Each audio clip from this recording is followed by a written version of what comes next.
বাড়ির কাজের মেয়েকে বড় মেশিন দেখিয়ে কলাবাগানে নিয়ে কাজ করলাম। কাজের মেয়ে বলল, আস্তে আস্তে দেও, ব্যথা পাচ্ছি। হ্যালো বন্ধুরা, আমি তোমাদের নূপুর আপু। আজকের গল্পটি সম্পূর্ণ শুনলে আপনাদের মেশিন দিয়ে টপটপ করে পানি চলে আসবে। তাই হাতের কাজ করার আগে হাতের কাছে টিস্যু রাখুন। আমাদের বাড়িতে কাজ করা মহিলা পূজা প্রায় আমাকে বলত, ছোট সাহেব, আপনি এখন বড় হয়ে গেছেন, আমি আপনাকে অনেক কিছু শিখাতে চাই। তখন আমি পূজার কথার মানে পুরোপুরি বুঝতে পারিনি। একদিন যখন সে আমার ঘরে ফ্লোর পরিষ্কার করছিল, তার পা হঠাৎ পিছলে গেল। আমি তাকে ধরে আমার বিছানায় বসালাম। তারপর সে আমাকে তার পায়ে ম্যাসাজ করতে বলল। যখন আমি তার পায়ে ম্যাসাজ করতে শুরু করলাম, সে নিচু স্বরে কিছু একটা বলল। আমার হাত কিছুটা কাঁপছিল। আমি চেষ্টা করছিলাম তার পায়ে ধীরে ধীরে মালিশ করতে, কিন্তু ভেতরটা অদ্ভুত একটা অনুভূতিতে ভরে যাচ্ছিল। মনে হচ্ছিল হৃৎপিণ্ডের ধাক্কা যেন ক্রমশ দ্রুত হচ্ছে, আর গলায় কিছু যেন আটকে আছে। পূজা আমার হাত আলতোভাবে ধরে বলল, তুমি তো এখন বড় হয়ে গেছ, কিছু বিষয় নিজেও শিখে নিতে হবে। তার কথা শুনে আমি কিছুক্ষণের জন্য থেমে গেলাম। বুঝতে চেষ্টা করছিলাম সে আসলে কি বলতে চাইছে। মনে হচ্ছিল যেন আমার সব চিন্তাগুলো অদৃশ্য কুয়াশার মধ্যে হারিয়ে যাচ্ছে। পূজা আস্তে আস্তে আমার হাত ধরে নিজের কাঁধে রাখল। পরিবেশটা তখন শান্ত ছিল, কিন্তু আমার মনের ভেতরে হাজারো প্রশ্নের ঢেউ খেলে যাচ্ছিল, অথচ মুখ ফুটে কিছু বলতে পারছিলাম না। আমাদের নিঃশ্বাসের শব্দে ঘরটা যেন আরও নিস্তব্ধ হয়ে উঠল। একটু পর পূজা আমাকে নিজের দিকে টেনে বলল, তোমাকে দেখলেই আমার মনে অদ্ভুত এক অনুভূতি কাজ করে। তার কথাগুলো শুনে আমি বিস্ময়ে তার দিকে তাকালাম, যেন একটু হতভম্ব হয়ে গেলাম। কিছু বলার আগেই পূজা আমাকে, আমি কুনাল। আজ আমি আপনাদের সঙ্গে আমার জীবনের এমন একটি অধ্যায় শেয়ার করব, যা আমি নিজেও মনে হয় পুরোপুরিভাবে কারো সঙ্গে শেয়ার করিনি। তখন পূজা আমাকে স্মরণ করিয়ে দিল, ছোট সাহেব, গতকাল আমি স্ট্রবেরির কথা বলেছিলাম, মনে আছে তো? আমি সঙ্গে সঙ্গে তার জন্য আনা স্ট্রবেরির প্যাকেটটা বের করে দিলাম। তাকে আরাম দেওয়ার জন্য বললাম, তোমার বেশি ব্যথা তো লাগেনি, ঠিক তো? কারণ সে পড়ে গিয়ে পায়ে অনেক ব্যথা পেয়েছিল। সে হেসে বলল, ছোট সাহেব, যদি আপনি নিজে আমাকে স্ট্রবেরি খাওয়ান, তাহলে ব্যথা একদম সেরে যাবে। তার কথায় আমি একটু অবাক হলেও তার দিকে এগিয়ে গিয়ে বাজার থেকে আনা স্ট্রবেরি তুলে দিলাম। হঠাৎ সে হাসি মুখে বলল, ছোট সাহেব, আপনি এত লাজুক কেন? আপনার প্রতি আমার মনে আলাদা একটা অনুভূতি কাজ করছে। তারপর বন্ধুরা, আজকের গল্পটা অনেক বেশি স্পেশাল, তাই কেউ মিস করো না। আশা করছি তোমাদের ভালো লাগবে। আর প্লিজ সবাই একটা করে কমেন্ট করে যাবে এই ভিডিওতে এই গল্পটি আমার এবং আমাদের বাড়ির কাজের মহিলা পূজা সম্পর্কে। দেখতে সাধারণ হলেও তার চোখে একটা বিশেষ আকর্ষণ ছিল, যা আমাকে বারবার তার দিকে টেনে আনত। পূজাকে আমাদের বাড়িতে কাজ করতে আসা আজ 2 মাস হল। তার বয়স আনুমানিক 34 হবে, তবে তার সুগঠিত চেহারা এবং শান্ত স্বভাবের কারণে সে তার বয়সের চেয়ে অনেক ছোট দেখায়। ফর্সা গায়ের রং, বড় বড় চোখ এবং মুখে একটুখানি হাসি, এসবই যেন তার চিরস্থায়ী পরিচয় হয়ে উঠেছিল। সে আসার পর থেকেই সব সময় আমার কাছাকাছি থাকত। পূজা যখনই কাজ করতে আসত, বাড়ির পরিবেশে এক ধরনের উদ্যমের সঞ্চার হতো। মা সবসময়ই তার প্রশংসায় পঞ্চমুখ থাকতেন। বলতেন, পূজা যেমন পরিশ্রমী এবং বিশ্বাসযোগ্য, তেমন মহিলা খুব কম দেখা যায়। সত্যি বলতে, মা এখন আর বাড়ির পরিষ্কার পরিচ্ছন্নতার জন্য তাকে আলাদা করে কিছু বলতেন না। বাড়ির প্রতিটি কোণ, প্রতিটি জিনিস সে এত যত্ন সহকারে গুছিয়ে রাখত যে তাকে কাজের মানুষ বলে আলাদা করে বোঝা যেত না। সেপ্টেম্বরের শুরুর দিকে হালকা ঠান্ডা পড়তে শুরু করেছিল, আর পুজোর আমেজও আস্তে আস্তে বাড়ির পরিবেশে ঢুকে পড়েছিল। প্রতি বছরের মতো মা এ বছরও দুর্গাপূজার আগে বাড়ির সম্পূর্ণ পরিষ্কার পরিচ্ছন্নতার সিদ্ধান্ত নিলেন। মা এবং বাবা দুজনেই চাকরি করেন, তাই বাড়ির দেখাশোনার বেশিরভাগ দায়িত্ব আমার উপরেই এসে পড়ে। আমি তাদের একমাত্র সন্তান হওয়ায় চেষ্টা করতাম মা বাবাকে সাহায্য করতে। তবে সত্যি কথা বলতে, মায়ের আসল ভরসা সবসময় ছিল পূজার উপর। পূজাকে আমাদের বাড়িতে কাজ করতে আসার মাত্র কিছু মাস হলেও সে তার কাজের মনোযোগ এবং দক্ষতার মাধ্যমে সবার মন জয় করে নিয়েছে। তার কাজ করার ধরন এমন যে মনে হতো সে নিজের বাড়ি গুছাচ্ছে।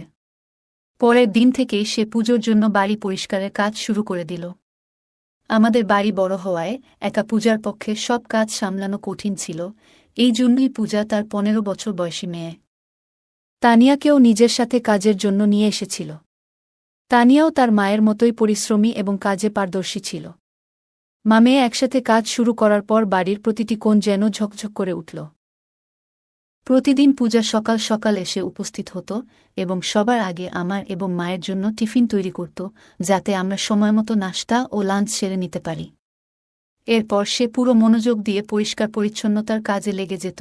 এখন পূজা যে বাড়ির কাজগুলো দারুণ দক্ষতায় সামলে নিচ্ছে, এতে মা সম্পূর্ণ নিশ্চিন্তে অফিসের দিকে রওনা দিতে পারতেন। বাবার শরীরও সামান্য খারাপ ছিল, তাই তিনি কয়েকদিনের জন্য ছুটি নিয়েছিলেন। বাড়িতে তার যত্ন নেওয়ার দায়িত্ব পূজার উপরেই পড়ল। সে নিয়মিত বাবাকে ওষুধ খাইয়ে দিত এবং তার প্রয়োজনগুলোর খেয়াল রাখত। বাবার শরীর খারাপ থাকায় মা একটু চিন্তিত থাকতেন, তবে পূজার উপস্থিতিতে মা অনেকটাই নিশ্চিন্ত বোধ করতেন। পরের কয়েকদিনের মধ্যে পূজা পুরো বাড়ি ঝকঝকে করে তুলল। তার কাজ দেখে মা এতটাই খুশি হলেন যে তাকে একটি বোনাস দিলেন। আমি যখন আমার নিজের ঘরটাকে ঝকঝকে দেখে আনন্দ পেলাম, তখন আমিও তাকে কিছু উপহার দেওয়ার ইচ্ছা করলাম। অর্থের বদলে আমি ভাবছিলাম তাকে এমন কিছু দেব যা তার কাজে লাগবে এবং সে উপকৃত হবে। আমার উপহার দেওয়ার একটি বিশেষ কারণ ছিল, কারণ পূজা আমার প্রতি সবসময় অতিরিক্ত যত্নশীল ছিল। এমনকি আমি বলবো, মায়ের থেকেও সে আমার দেখভালের বিষয়ে বেশি মনোযোগী ছিল। বাড়িতে আমার কোনো জিনিস কোথায় রাখা আছে সে মায়ের থেকেও ভালো জানত। পূজার এই ভালোবাসা এবং যত্ন আমাকে তার জন্য কিছু উপহার দেওয়ার ইচ্ছে জাগিয়েছিল।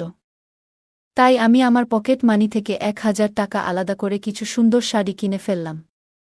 সে সাধারণত পুরনো কাপড় পরে কাজ করত, তাই আমার পছন্দমতো শাড়ি বেছে তাকে দিতে চেয়েছিলাম।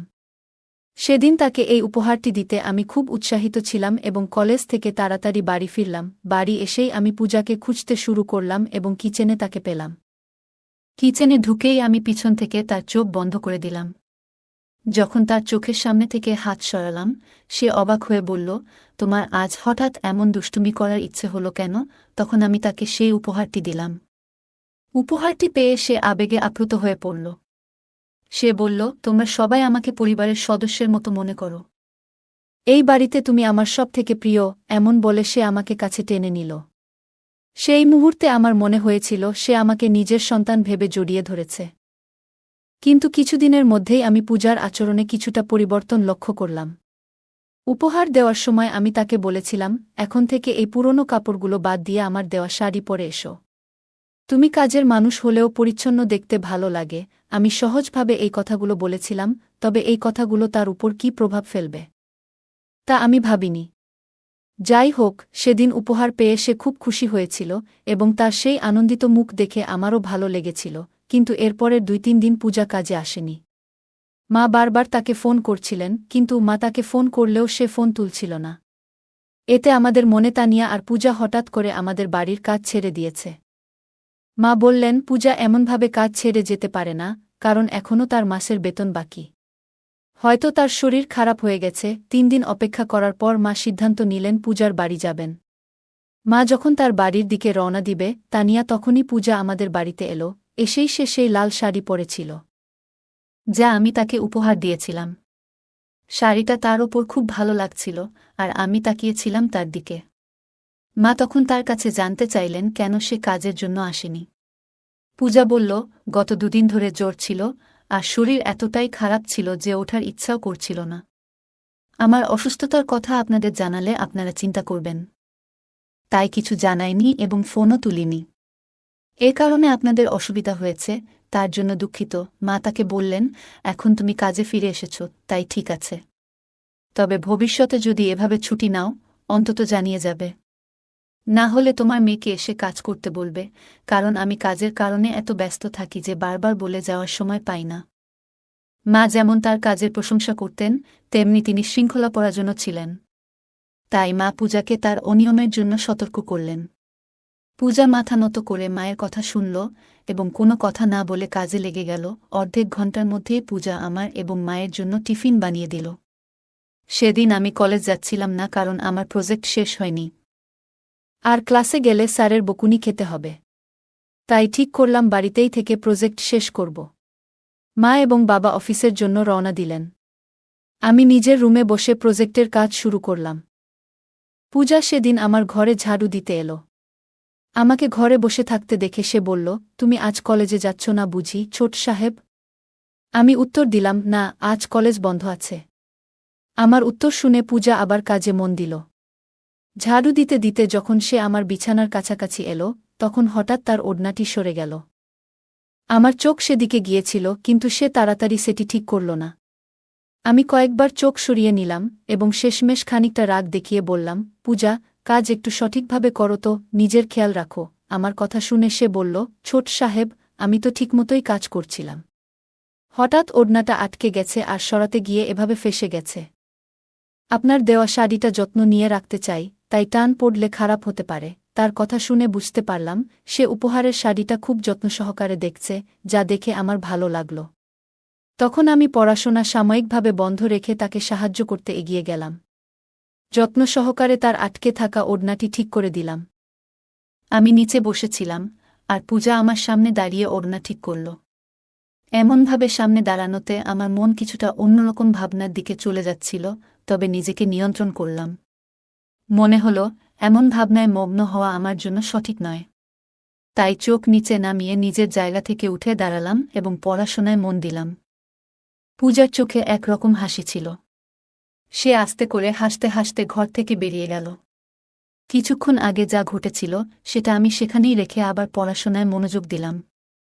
পরদিন কলেজে গিয়ে বন্ধুর সঙ্গে দেখা হলো, যেখানে আমার এক বন্ধু প্রীতম জিজ্ঞাসা করল, আমার কাছে এসে বলল, কুনাল, তুই কাল কলেজে আসিসনি, তাই একটা খুব গুরুত্বপূর্ণ টপিক মিস করেছিস। আমি জানতে চাইলাম, কি এমন বিশেষ ছিল?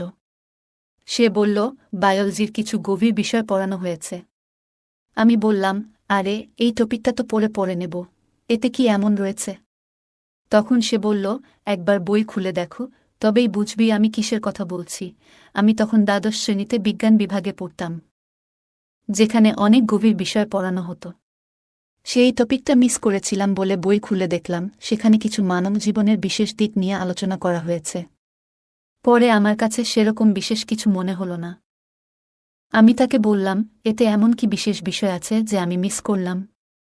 সে বলল, তুই তো শুধু পড়ে মুখস্থ করেছিস, কিন্তু স্যার যেভাবে গভীরতা দিয়ে পড়িয়েছেন সেটা তো তুই শুনিসনি।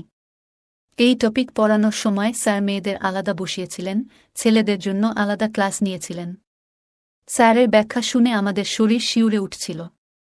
আমার বন্ধুর জন্য বিষয়টি যে একটু ভিন্নভাবে বোঝা হয়েছিল তা দেখে আমি অবাক হয়ে গেলাম, তবে সেটা নিয়ে আর বেশি ভাবলাম না। সে তার নিজের কিছু অসম্পূর্ণ তথ্য আমার মাথায় ঢুকিয়ে দিতে চাইল। শুধু তাই নয়, সে তার মোবাইলে কিছু অনুচিত জিনিস চালু করল।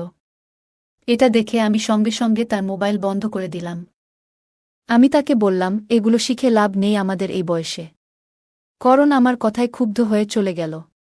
আসলে এমন বন্ধুত্ব আমি রাখতে চাইনি, তাই তাকে আর পিছন থেকে ডাকিনি। তার দেখানো কথাগুলো আমার মন থেকে একেবারেই যেতে চাইছিল না, যা আমার মধ্যে এক ধরনের বিভ্রান্তি তৈরি করেছিল। দুপুরে বাড়ি ফিরে দেখলাম দরজার কাছে পূজা দাঁড়িয়ে আছে। কাজে তাড়াহুড়োয় সে তার নিজের দিকে খেয়াল রাখেনি। তার উদাসীন অবস্থা দেখে আমি কিছুক্ষণ চুপ করে তাকিয়ে থাকলাম। মাথা নিচু করে আমি নিজের রুমে চলে গেলাম। কিছুক্ষণ পর পূজা আমার রুমে এক গ্লাস জল নিয়ে এলো। তখন আমি জামা বদল করছিলাম। আমাকে দেখে পূজা বলল, ছোট মালিক, আপনার শরীর এখন বেশ শক্তপোক্ত লাগছে। নিয়মিত ব্যায়াম করার ফল। কথার ফাঁকে সে আমার পিঠে হাত রাখল। তার হাতের আঙুলের স্পর্শে শরীরে এক ধরনের শিহরণ অনুভব করলাম। তাড়াতাড়ি তার থেকে একটু দূরে সরে গেলাম। শার্ট পরে তার হাত থেকে জল নিয়ে খেয়ে নিলাম। তারপর গ্লাসটা ফেরত দিলাম, কিন্তু পূজা তখনও আমার রুম থেকে বেরোয়নি। সে আমাকে লক্ষ্য করে বলল, সব ঠিক আছে তো, ছোট মালিক? আপনাকে একটু চিন্তিত মনে হচ্ছে। আমি মৃদু হেসে বললাম, না, সব ঠিক আছে। পূজা আবার আমার কপালে হাত বুলিয়ে বলল, ছোট সাহেব, আপনার কপালে ঘাম দেখা যাচ্ছে, কিছুটা অস্থির লাগছে আপনাকে। তার অনুমান আসলে ঠিকই ছিল। প্রীতম এর সঙ্গে কলেজে নানা উল্টোপাল্টা কথাবার্তা হয়েছে এবং বাড়িতে এসে পূজাকে সাজগোজ করা অবস্থায় দেখে আমার নজর বারবার তার দিকে চলে যাচ্ছিল। নিজের মনে আমি বুঝতে পারছিলাম যে এসব ব্যাপারে ভাবার মতো বয়স এখনও আমার হয়নি। কিন্তু পূজা আমার প্রতি খুবই উন্মুক্তভাবে আচরণ করছিল। তখন সে কথা থামাচ্ছিল না, তাই আমি বললাম যে আমি ঠিক আছি এবং তাকে বাইরে যেতে বললাম। তারপর কিছুক্ষণ একা বসে থেকে গান শুনে মন শান্ত করার চেষ্টা করলাম। কয়েকদিন এভাবেই কেটে গেল। কলেজে প্রীতম এর সঙ্গে কয়েকদিন কথাই হয়নি। কিন্তু সে নিজে থেকেই আমার কাছে এসে মাফ চাইতে লাগল। আমি রাগ কমিয়ে দিলাম, কারণ পুরনো সব ভুলে যেতে ইচ্ছে করছিল। সেদিন কলেজে 2টো লেকচারই ছিল, তাই আমাদের ছুটি তাড়াতাড়ি হয়ে গেল। করণ বলল, আজ টিফিন আনতে ভুলে গেছি। তোর বাড়ির খাবার দারুণ লাগে, আমাকে একটু দিস তো। সেদিন আমিও টিফিন আনতে ভুলে গিয়েছিলাম। তাই বললাম, আমিও টিফিন আনিনি, কিন্তু করণ বলল, তুই এখনও রেগে আছিস, তাই আমাকে খাবার দিচ্ছিস না। আমার বাড়ির খাবারের জন্য সে অয়থা জিদ করল। তারপর তাকে নিয়ে বাড়ি ফিরলাম। বাড়িতে ঢুকতেই পূজা আমাদের জন্য 1 গ্লাস করে পানি নিয়ে এলো। তখন খেয়াল করলাম প্রীতম তাকে অন্যভাবে দেখছে, আর পূজার চোখেও কিছুটা ভিন্ন দৃষ্টিভঙ্গি ছিল তার প্রতি। এসব দেখে আমি নিজেকে সংযত করে রাখলাম। আমি প্রীতম এর পায়ে পা চাপিয়ে দিই যাতে তার মনোযোগ সরে যায়। এরপর আমি পূজাকে বললাম, আমাদের জন্য খাবারের প্লেট রেডি করে দাও। খাওয়া শেষে সে পূজার রান্নার খুব প্রশংসা করতে লাগল এবং তার সাথে হাত মেলাল। তার এই আচরণ আমার ভালো লাগেনি, কারণ আমি জানতাম প্রীতম কেমন স্বভাবের। তাই তাকে পূজার কাছ থেকে একটু দূরে রাখার জন্য আমি তাকে আমার ঘরে নিয়ে গেলাম। ঘরে ঢুকতেই সে বলল, কুনাল, হয়তো আমার কথা শুনে তুই কিছুটা অস্বস্তিতে আছিস, কিন্তু আমাদের বয়স এখন এসব মজার বিষয় বুঝে নেওয়ার। তোর বাড়ির পূজাদি তোকে খুব গুরুত্ব দিচ্ছে, বুঝতে পারছিস? এই বলে সে আমাকে নিয়ে মজা করতে শুরু করল। আমি ওর কথা হেসে এড়িয়ে দিলাম। কিছুক্ষণ পর সে বাড়ি ফিরে গেল। দুপুরে পূজা আমার ঘরে ফ্লোর পরিষ্কার করতে এলো। তখন আমি বিছানার ধারে বসেছিলাম। সে যখন বিছানার কাছে মুছতে আসে, তখন হঠাৎ একটা ধাক্কা লাগে। আমি সেদিকে না তাকিয়ে অগ্রাহ্য করি, কিন্তু দিন দিন আমি লক্ষ্য করতে লাগলাম যে পূজার আচরণে কিছুটা পরিবর্তন আসছে। সে আমার আশেপাশে থাকার চেষ্টা করছে, যা আমার কাছে স্বাভাবিক মনে হয়নি। এরপর কয়েকটা দিন এভাবেই কাটল, কিন্তু পূজার এই অস্বস্তিকর আচরণ বাড়তেই থাকল। মা বাবা প্রতিদিন সকালেই অফিসে বেরিয়ে যেতেন, আর আমি পরে কলেজে যেতাম। একদিন আমি কলেজে যাওয়ার প্রস্তুতি নিচ্ছিলাম এবং আলমারি থেকে শার্ট খুঁজছিলাম। ঠিক তখনই পূজা আমার জন্য টিফিন নিয়ে ঘরে এলো। সে আমার ব্যাগে টিফিন রেখে দিল এবং আলমারির পাশে দাঁড়িয়ে আমার শার্ট খুঁজে বের করে নিজে হাতে এগিয়ে দিল। শুধু তাই নয়, শার্ট বদলানো পর্যন্ত সে ঘরেই দাঁড়িয়েছিল। সে আমার পোশাকের বোতাম লাগাতে শুরু করল। আমি বারবার তাকে দূরে সরানোর চেষ্টা করছিলাম, শেষমেশ বলেই ফেললাম, আমার কাছ থেকে দূরে থাকো, আমার একটু লজ্জা লাগছে। সে হেসে বলল, ছোট সাহেব, আপনার এই বয়সে লজ্জা পেতে নেই।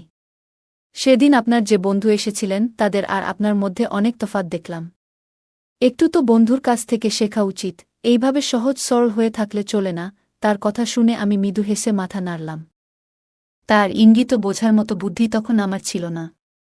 তার পরামর্শ অনুযায়ী আমি কলেজের পথে রওনা দিলাম। বাড়ির তালা লাগাতে গিয়ে দেখি পূজা আমাকে থামালো এবং বলল, ছোট সাহেব, আমার স্ট্রবেরি খেতে খুব ইচ্ছে করছে। আপনি কি আমার জন্য স্ট্রবেরি আনবেন? আমি হাসিমুখে সম্মতি জানালাম এবং কলেজের জন্য বের হয়ে গেলাম। আর বললাম ফেরার সময় নিয়ে আসব। পরদিন রবিবার ছিল, আমাদের ছুটির দিন। সেদিন দুপুর 2টার দিকে পূজারও কাজ থেকে ছুটি থাকত। সাধারণত রবিবারের সন্ধ্যাবেলায় আমরা বাইরে যাওয়ার পরিকল্পনা করতাম, সেদিনও তাই ঠিক করা হয়েছিল। সকাল 11টা নাগাদ পূজা ঘর পরিষ্কার করতে এলো।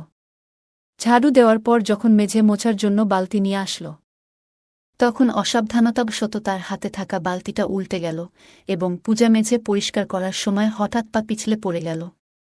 তাকে পড়ে যেতে দেখে আমি দ্রুত এগিয়ে গিয়ে তাকে সাহায্য করলাম। তার কোমরে আঘাত লেগেছিল, তাই তাকে আমার বিছানায় বসিয়ে আরাম করতে বললাম। আমি কেবল তার মঙ্গল চাচ্ছিলাম, কিন্তু তার দৃষ্টিতে যেন কিছুটা অস্বস্তি লক্ষ্য করলাম। কিছুক্ষণ পর পূজা আমাকে স্মরণ করিয়ে দিল, ছোট সাহেব, গতকাল আমি স্ট্রবেরির কথা বলেছিলাম, মনে আছে তো? আমি সঙ্গে সঙ্গে তার জন্য আনা স্ট্রবেরির প্যাকেটটা বের করে দিলাম। তাকে আরাম দেওয়ার জন্য বললাম, তোমার বেশি ব্যথা তো লাগেনি, ঠিক তো? সে হেসে বলল, ছোট সাহেব, যদি আপনি নিজে আমাকে স্ট্রবেরি খাওয়ান তাহলে ব্যথা একদম সেরে যাবে। তার কথায় আমি একটু অবাক হলেও তার দিকে এগিয়ে গিয়ে বাজার থেকে আনা স্ট্রবেরি তুলে দিলাম।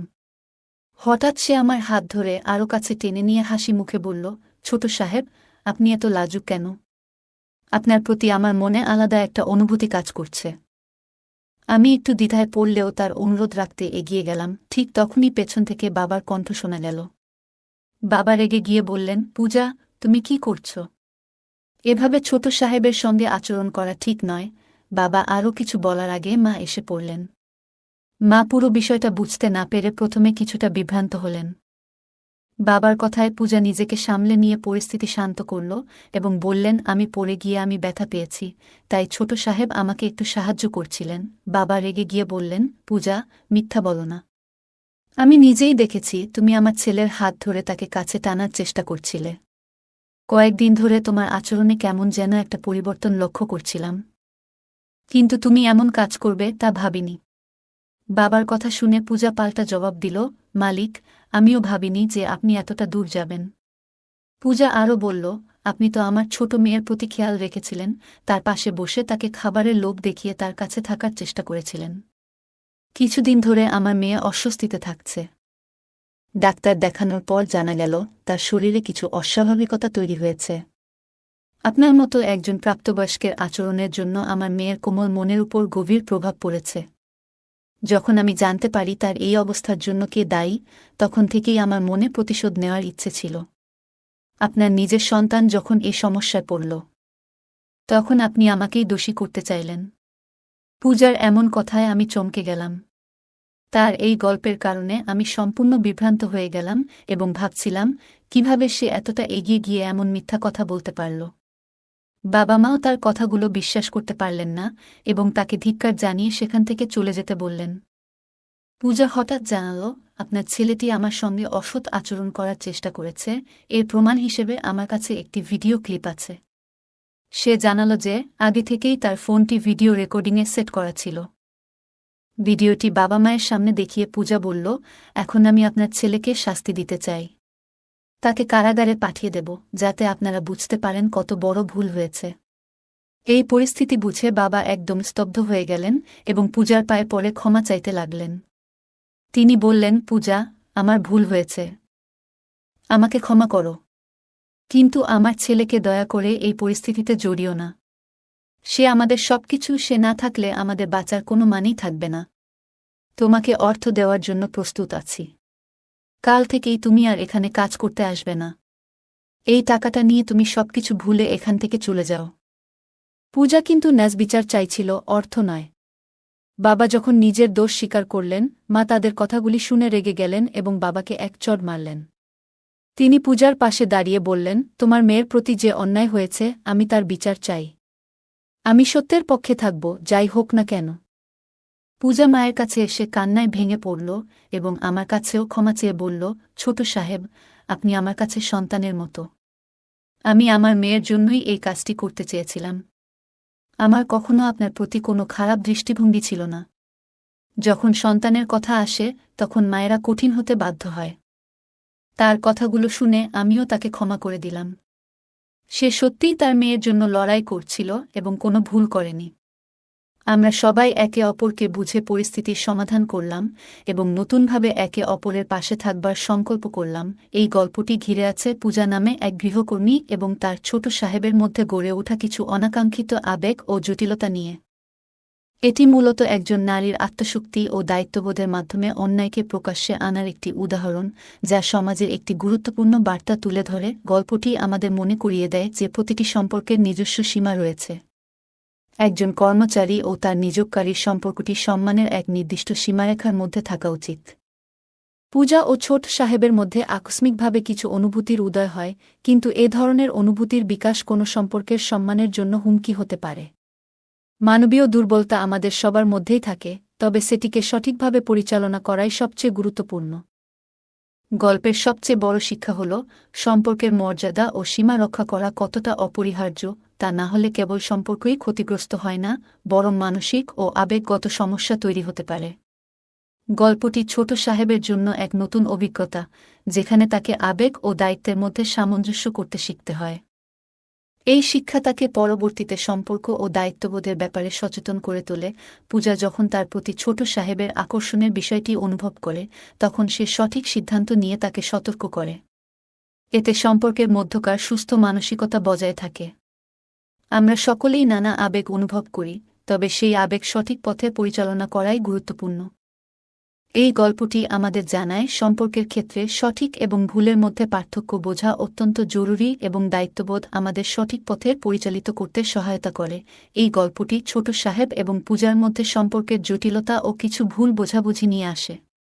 ছোট সাহেব পূজাকে একটি সাধারণ উপহার হিসেবে একটি শাড়ি দেন, কিন্তু পূজা তা তার প্রতি আবেগের সংকেত হিসেবে ভেবে ভুল বুঝে বসে। এই গল্পটি আমাদের শেখায় যে অনেক সময় একটি নিরীহ কাজও ভুল সংকেত পাঠাতে পারে।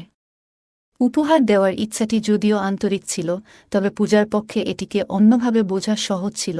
ছোট সাহেব পূজার প্রতি কোনো অন্যায় আচরণে জড়ানোর আগে নিজের আবেগ নিয়ন্ত্রণে রাখেন, যা তার চরিত্রের দৃঢ়তা এবং নৈতিকতার পরিচায়ক। গল্পটি আত্মসংযম ও সঠিক আচরণের মূল্য সম্পর্কে গুরুত্বপূর্ণ শিক্ষা দেয়।